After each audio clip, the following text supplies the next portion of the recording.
সুপ্রিয় চাকরি প্রত্যাশী ভাই বোন বন্ধুরা সবাইকে শুভেচ্ছা। আমাদের আজকের আয়োজনে থাকছে আয়কর গোয়েন্দা ও তদন্ত ইউনিট অফিস সহায়ক পদের প্রশ্ন সমাধান নিয়ে।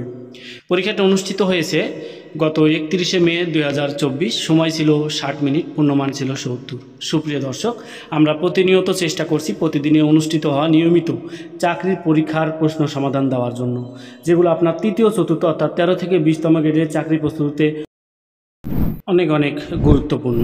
তাই অনুরোধ করব, আমাদের চ্যানেলটি এখনও যারা সাবস্ক্রাইব করেননি তারা অবশ্যই আমাদের চ্যানেলটি সাবস্ক্রাইব করুন এবং পাশে থাকা বেল আইকনটি ক্লিক করে রাখুন, যাতে এই ধরনের ভিডিও প্রকাশ করলে আপনি সহজে নোটিফিকেশান পেয়ে যান।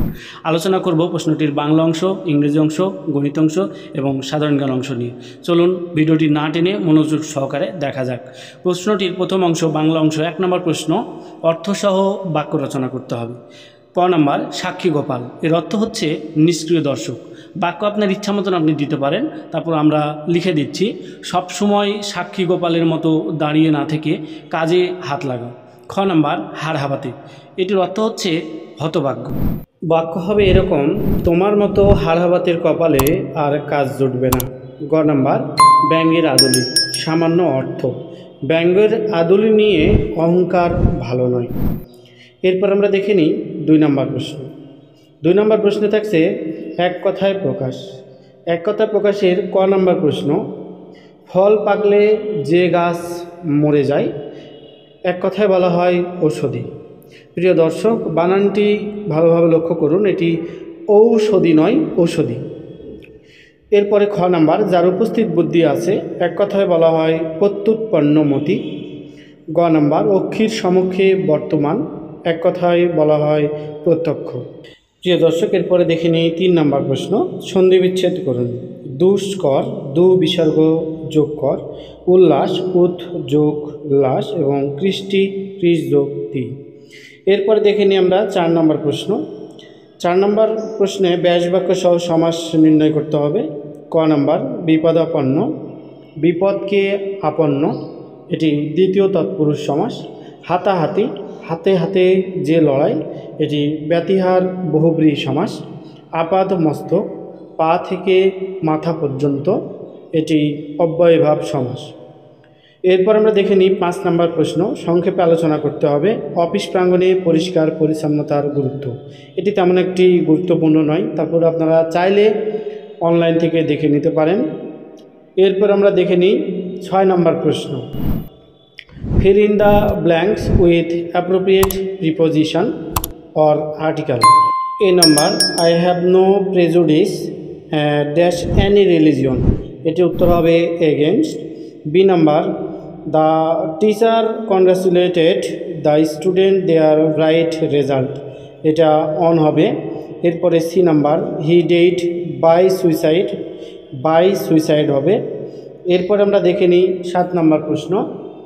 7 নম্বর প্রশ্ন থাকছে মেক সেন্টেন্স উইথ মিনিং, আপনাকে অর্থ সহ লিখতে হবে। এই number, birds of a feather, একই স্বভাবের লোক। Birds of a feather flock together. Crying need, খুবই প্রয়োজনীয়। Food is the crying need of the poor. এরপরে C number, hue and cry, এটির অর্থ হচ্ছে হইচই। আপনারা বাক্যটি দেখে নেবেন। এরপর আমরা আলোচনা করব 8 নম্বর প্রশ্ন, ট্রান্সলেট ইনটু ইংলিশ। আপনাকে বাংলা থেকে ইংলিশে অনুবাদ করতে হবে। তো দেখে নিই এ নাম্বার, ডাক্তার আসিবার পূর্বেই রোগীটি মারা গেল। আসলে ডাক্তার আসিবার পূর্বে, সুতরাং বিফোরের ব্যবহার। দেখে নিই, the patient had died before the doctor came. এরপরে সে 3 বছর যাবৎ ঢাকায় বসবাস করিতেছে।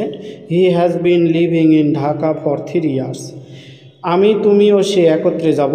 You, he and I will go together. এই ছিল 8 নম্বর প্রশ্ন। এবার আমরা দেখে নেব 9 নম্বর প্রশ্ন, change the voice. A number, the science exhibition was opened by the principal, এটির অ্যান্সার হবে the principal open the science exhibition.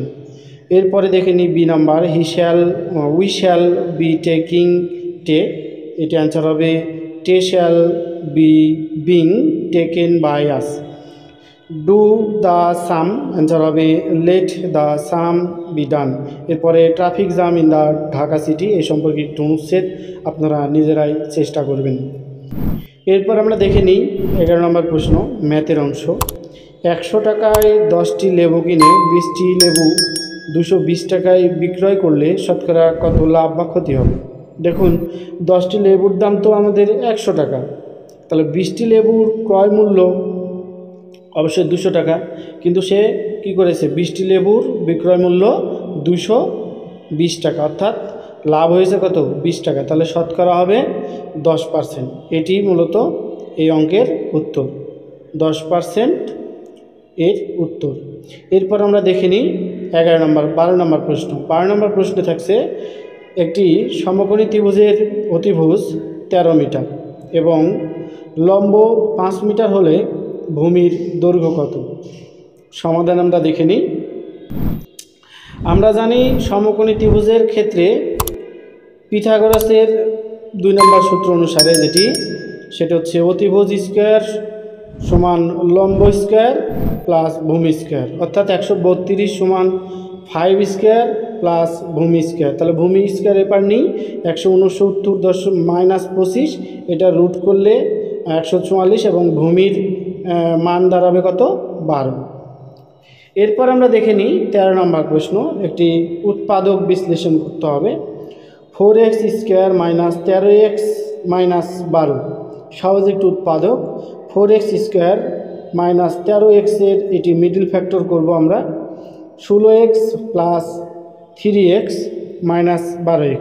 তাহলে 4x কমন নিতে পারি, x মাইনাস 4, এবং এদিকে 3 কমন নিলে x মাইনাস 4, তাহলে x মাইনাস 4 আর হচ্ছে 4x মাইনাস 3, এটি উত্তর। এরপরে 14 নম্বর, 27 ভাগ 3 গুণিত 2 সমান কত? দেখুন 27 ভাগ 3, তাহলে 9, এদিকে গুণ 2, তাহলে 9 আর হচ্ছে 2 গুণ করলে আমরা পাবো 18, এই 18ই উত্তর। এরপর আমরা দেখে নিই 15 নম্বর প্রশ্ন। 15 নম্বর প্রশ্ন, আয়তক্ষেত্রের পরিসীমার সূত্র লিখো। আয়তক্ষেত্রের পরিসীমার সূত্র হচ্ছে 2 দৈর্ঘ্য যোগ প্রস্থ। অসংখ্য ধন্যবাদ পুরো ভিডিওটির সাথে থাকার জন্য। আশা করি ভিডিওটি থেকে কিছু না কিছু শিখতে পেরেছেন। ভিডিওটি ভালো লাগলে অবশ্যই লাইক দিয়ে কমেন্টে জানাতে ভুলবেন না আপনার কেমন লেগেছে। আর হ্যাঁ, আমাদের চ্যানেলটি এখনও যারা সাবস্ক্রাইব করেনি তারা অবশ্যই আমাদের চ্যানেলটি সাবস্ক্রাইব করুন এবং পাশে থাকা বেল আইকনটি ক্লিক করে রাখুন, কারণ আমরা প্রতিনিয়ত চেষ্টা করছি প্রতিদিনে অনুষ্ঠিত হওয়া নিয়োগ পরীক্ষার প্রশ্ন সমাধান দেওয়ার জন্য, যা আপনাদের তৃতীয় চতুর্থ শ্রেণী অর্থাৎ 13 থেকে 20তম গ্রেডের চাকরি প্রস্তুতিতে অনেক গুরুত্বপূর্ণ ভূমিকা পালন করবে। দেখা হবে পরের কোনো ভিডিওতে নতুন কোনো প্রশ্ন সমাধানে, নতুন কোনো টপিকস নিয়ে। সে পর্যন্ত ভালো থাকবেন, সুস্থ থাকবেন, বাংলা সাহিত্যের সাথে থাকবেন। ধন্যবাদ সবাইকে।